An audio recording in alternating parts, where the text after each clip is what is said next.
Man recognized the importance of fire at a very early date. While we can't presume to know when humans began using fire to selectively create environmental advantages, we do know that for many thousands of years, selective burning was universal. But only now are we beginning to piece together how pervasively and how early he employed fire to change and maintain his natural surroundings. Northern Alberta is bushland, part of the Canadian boreal forest, or taiga, where the fires of spring have been a major environmental factor for controlling the diversity and abundance of plants and animals. Because of its relatively recent isolation, Northern Alberta provides an excellent source of information for traditional Indian knowledge of burning. My own studies in both California and Northern Alberta have confirmed that in historically recent times, the native residents of both regions employed fire in extremely sophisticated ways, applying an ecological understanding that environmental agencies are using with greater and greater frequency and success. The focus of this research has been on the Slavey Indians in northernmost Alberta. The land here is often dismissed as merely the northern bush, presumably a tangled wilderness of stunted spruce and muskeg, a problem area for fires in the heat of the northern summer, a land of seemingly little variety with few inhabitants. But the colors change. The dark spruce is broken by patches of light. Aspen, birch, grasslands show a newer growth, and the boreal mosaic takes on a greater detail and variety with open meadows. And it is this difference, this variety, that allows a range of life. But the significance of this variety, the importance of the mosaic and the pattern, are not new to man's awareness. Older native people, Slavey, Beaver, Cree, and Chipewyan, well remember using fire as an important and manageable tool to improve local conditions. The Indians' traditional knowledge appears to closely parallel what fire ecologists have been telling us in recent years. However, it is a traditional knowledge that is dying out among the Indians at the same time as it is being re-emphasized, in effect rediscovered, by modern forestry management. Our understanding of the technology of fire and the economic base which it helped to sustain has been greatly facilitated in recent years by the knowledge provided by the new subfield of fire ecology. What they've been able to show us is the relationships that are involved between environment and fire and the consequences for that environment and our interpretations of the consequences for man. Fire is a natural process in Western Canada and its vegetation, and it's always been with us. Fire is a means of recycling materials, of breaking down organic matter that accumulates in a cold climate. And the proof of this is that many plants and animals are adapted to it. For example, aspen sprouts up after fire, encouraged by the blackened ground and the warmth of the sun. Birch also seeds in on burned ground very easily. Pine cones are opened by the heat of the fire, and it is a very obvious example of a fire-adapted species. In addition, animals are adapted to the mosaic pattern created by fires, and we would not have the large populations of varying hares, beaver, and moose without recurrent fire. The effects that fires have on plants and animals depends, of course, on the humidity, the time of day, the temperature, and therefore, by selecting these times, we can eliminate certain species or improve the growth conditions of others. In contrast, wildfires are uncontrolled by definition, and we're not able to do much with them. Therefore, we prefer the controlled burning in land management. This is an example of the aspen parkland at the time of white settlement. The railroads have burned this periodically to reduce the grassy fuels that cause serious fire hazards in summer and fall. Around here we have about 6% cover of forest, mainly willows and aspen, as discovered by the original legal land surveyors in 1903. Whereas across the highway, we have a situation where now there's about 60% cover of aspen. These trees have invaded this area as a result of lack of fire. This forest was destroyed because it was invading grassland.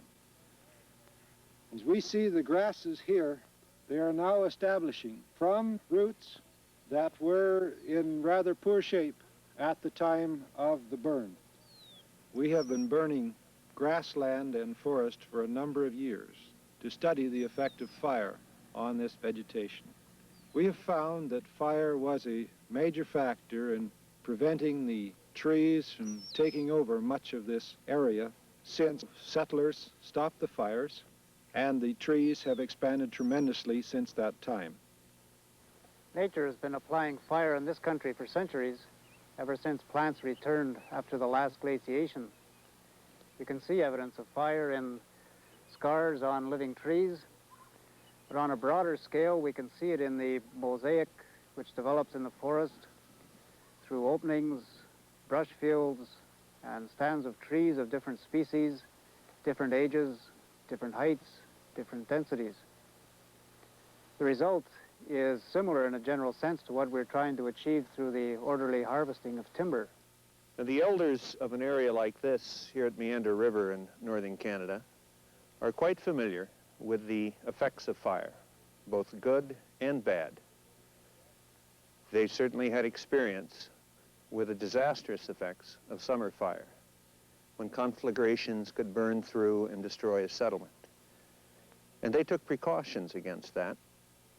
They fireproofed communities like this. They burned the meadows around them. And areas like this would be kept open and thereby partially fire protected from the worst of the summer fires. Now, these fire dangers are reduced by the continued and effective use of spring burning, not just for settlements, but for the forest as a whole.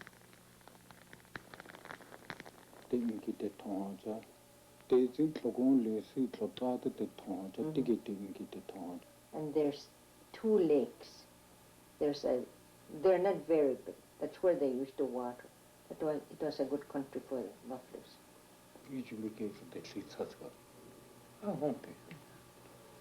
They used to burn places where they think it was very useful. Like, for instance, like the places where the horses used to winter in order to have plenty of good feed for them and grass. And then where there's lakes, around lakes where there's muskrats, so that they could always have real fresh roads, you know. They live on roads, grass roads mostly, to keep them nice and fresh. If they don't, the roads will spoil and rot, you know, and then they'll die off every so many years. Places where there's moose, and where the moose usually likes to roam around, they burn the brushes there so that they'll have good green leaves and things to live on in summer. And places where the Indians live close to, you know, there'll be brushes, like you see round poplars growing in one place, eh? Well, that's where they used to burn it. Within a few weeks of spring burning, the physical signs of fire are all but obscured. The controlled, light fire initiates an early, more abundant spring growth. It does not destroy it, and it is a type of growth preferred by herbivorous animals, both large and small, which are in turn the prey of carnivores and man.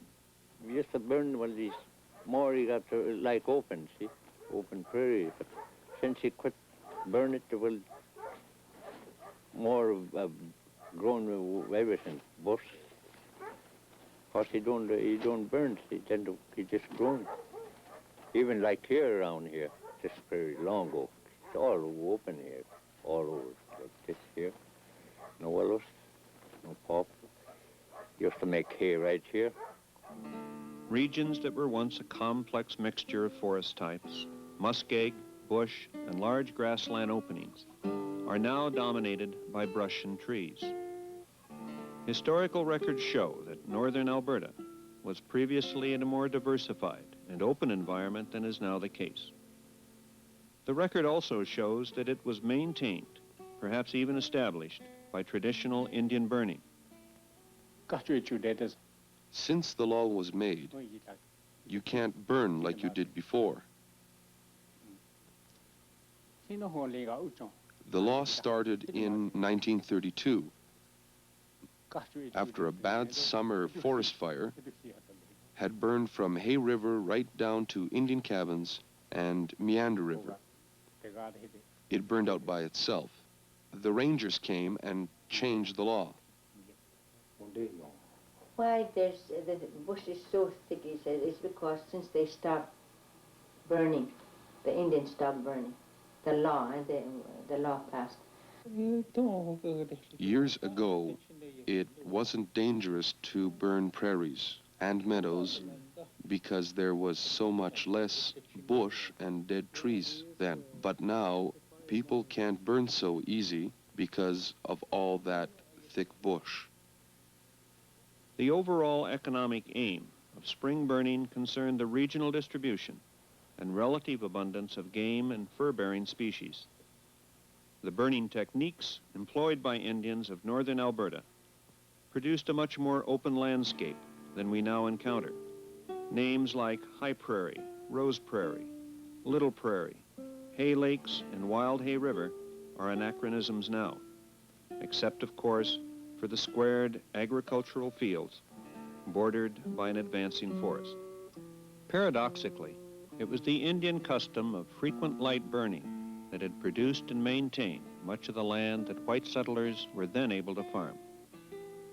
These open grasslands proved very attractive to the white settler, and he established his homestead on what he assumed was land in its natural state. The technology of spring burning wasn't generally adopted, and in subsequent years, such practices were suppressed by law enforcement agencies, with the result that uncultivated grasslands grew back into bush. About 5 miles from here, on the river, I guess, up to there you could see straight prairie right to Charles Lake and that timber.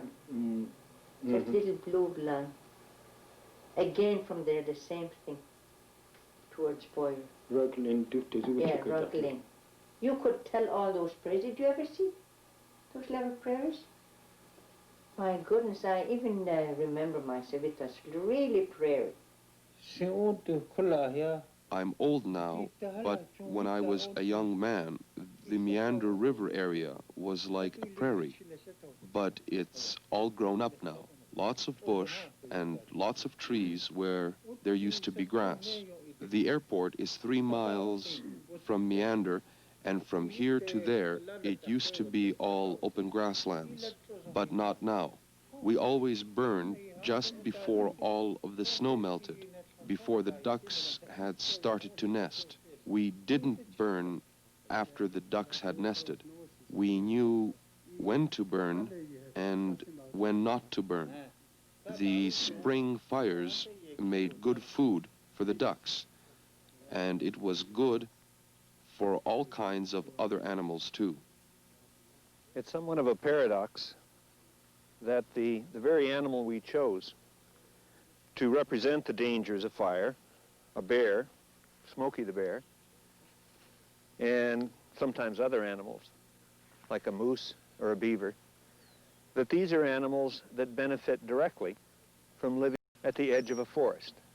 At edges like this, which are created and which animals have adapted to in terms of fire. First, natural fire, and later, here in the New World, man-made fire. It's these conditions which have benefited both plants, animals, and man, and especially man, as an animal at the edge of the forest. Not only who lives there, but who created those kinds of edges to better improve his own adaptation. In time, many animals go there. Some, like the beaver, about 4 or 5 years after. Especially the bear, because the new bushes of berries growing in the burned places. Bears live not only on leaves and other plants, they also live on berries. They eat all kinds of berries at any season. For the early practitioners of this fire technology, there was a very precise time for burning. Spring, when the grasses of a meadow were dry and the surrounding forest remained too wet to burn. Only rarely did burning ever take place in the fall, never in the summer. We'll start about 100 feet back from the bush, a strip across. And if it looks like it's going to burn good, then we'll back up further and try and work it back away from the road as we go. Okay? The frequency of burning, the time of year, the time of day, temperature, humidity, wind direction, wind velocity, fuel and ground conditions, the slope of the land, natural breaks, man-made fire breaks, and the availability of manpower were all factors in the decision on burning. These same considerations are involved in practices now being used by the Alberta Forest Service. Only the use of modern equipment distinguishes traditional Indian custom from modern forestry practices of spring burning. The major concern in forestry management's use of spring burning is the reduction of fire hazards, particularly near settlements where the buildup of fuels and the encroachment of brush and trees, potential fire hazards during the heat of summer, are reduced through frequent light spring burning. All indications are that until the opening of northern Alberta, Indians used fire on a much larger scale, selectively burning throughout the wide areas exploited for plants and animals. However, the reduction of fire hazards was but one of many concerns in the overall strategies of hunting, trapping, and gathering in the northern boreal forest. A younger generation of Indians today employs essentially the same controls for burning as those used in earlier times. After obtaining fire permits from the Alberta Forest Service, they occasionally set spring fires in nearby meadows. The hay meadows, which will later be harvested, and the hay set aside as winter fodder for domestic animals. The techniques employed for setting and controlling these fires are not essentially different from those used by their forefathers. It was not until the years between World War I and World War II, when northernmost Alberta was homesteaded, that traditional Indian burning was suppressed.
At winter's end, new plant growth attracts herbivores.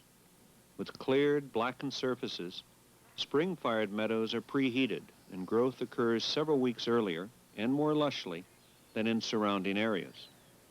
In the Canadian boreal forest, where summers are all too short, these areas of induced early growth become important to both animals and man. They used to start burning when there was still snow here and there. And some of them youngsters even just ride on horses, you know, and they set matches, you know, and that's how they burn. They don't wait until it's really dry, because it's dangerous. And like in trap lines, there'll be just about 2 of them, and yet the fire doesn't. The fire's not dangerous. They just burn the areas they want. Spring burning served purposes other than just that of early, more abundant growth. It was used to fireproof settlements, to clear dead and downed trees, the improvement of hunting and trapping areas, ease of travel, the maintenance and improvement of duck and geese habitat, the reduction of mosquitoes and black flies, the improvement of berry patches, the provisioning of ready-dried firewood. Even aesthetic and religious reasons were important. The considerations for burning were as varied as the kinds of resources and types of habitats involved. And the muskeg you burn, but you get wood. I mean, for wood too now, if you burn, you get a lot of wood. I mean, dry, everything. After you burn, like, now we never burn in some places, you got a hell of a time to get wood. Now, you have to go long ways to get some wood. You never burn. So long ago you burn, well, you get wood to any place. Like, even like here now, if you burn all this one in the spring, you get lots of wood, close. If they don't burn, you get nothing. In the spring, when there is still snow in the bush, that's the only time most people would burn the open places. It is then that people think that it is best to start the burning. There are a lot of places they don't burn. They don't burn all over. To start spring burning again would be good for people because it would help a lot, like it was a long time ago. It would be easier for the people to trap and hunt around the burn, along their trap lines. Sometimes the brush gets so thick that the dogs and sleds can't get through, so they burn it. And then in the fall, it would be good for the animals because they come to the burned area right away.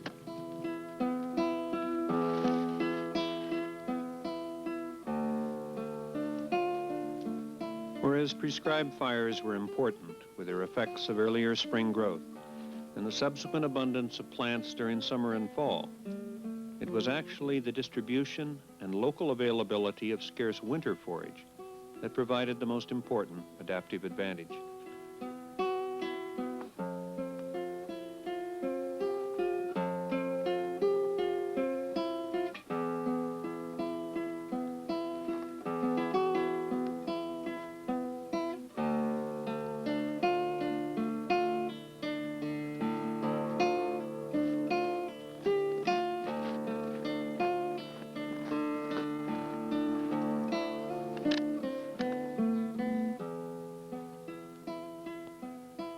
The selective, carefully considered uses of spring burning throughout hunting and trapping areas added a significant measure of planning and predictability to the otherwise great uncertainties of winter survival. It was, by any definition, a form of resource management, a form of environmental manipulation that enabled northern Indians to maintain and improve the preferred habitats of selected animals. Sloughs, that's where there's rats, muskrat, that's where they used to burn. And where's there's heavy brush, you know, like windfalls and things like that, or the young trees will grow for. to attract the animals, like moose and things.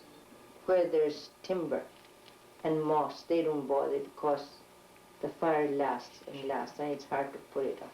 And furthermore, for fur-bearing animals like martens and things, link, that's where they mostly stay in wintertime, so they don't want to destroy them. They must be very wise, eh, those people that time? I am most impressed by the complexity and interrelations being emphasized by elders in any discussions of the use and effects of fire. The conceptual framework that ecologists use helps us to understand some of the dynamics and complexities of what is both an age-old tradition and a relatively new field of environmental science. A few of the meadows, the kinds of areas where woodland bison once grazed and were hunted, are still maintained by spring burning to provide feed for domestic animals, especially horses, which, like hunting and trapping, are important to the image and reality of being Indian. Spring fires expanded the safe area around a settlement when snow and a far higher humidity in the bush made even an accidental outbreak manageable. But spring firing produced more than fire breaks. The meadows were cleared off, forcing an earlier, more productive and more uniform growth.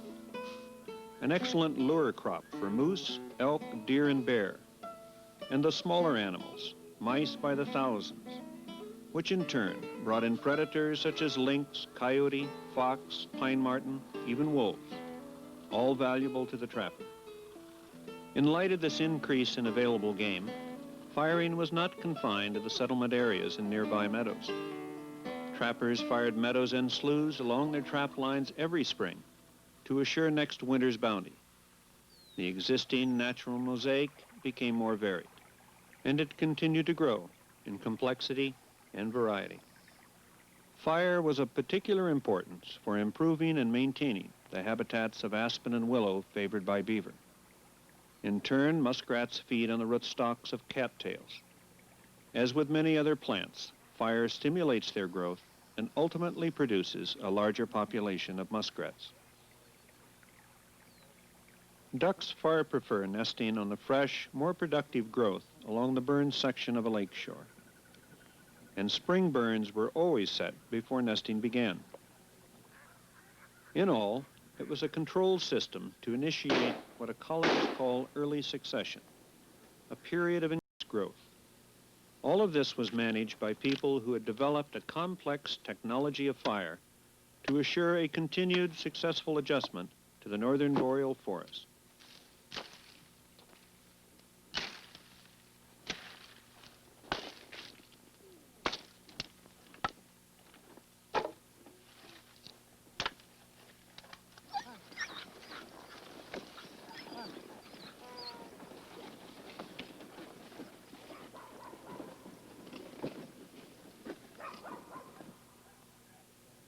The boreal forest is the habitat for important game and fur-bearing animals. Large portions of this environment were influenced in various ways by Indian uses of fire. This particular place, this frozen pond, is the home for beaver and muskrat. Much of what was involved in burning came down to considerations about this time of year, the 6 months and more of winter, much of it bitterly cold. The fires of spring helped ensure the relative bounty of summer, fall, and most important, winter. All of it added up to a carefully reasoned plan for coping with and manipulating the northern forest.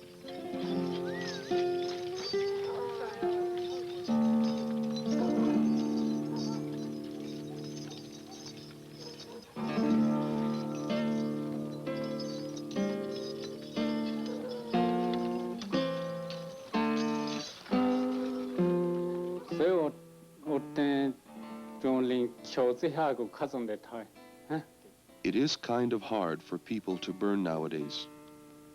The way things are now, it would be hard to burn. It would be better to burn again because it would make things different for our people.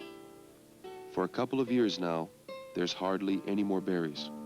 Well, if you burn, well, you come in fast, see? You grow fast. If you burn right away, well, you'll grow right away. But if you don't burn, well, you don't grow like that way. Some places where you burn in the spring, and maybe 1 week time it's already, you can see everything grown clean. Trappers burned when they were on their way home from spring hunting.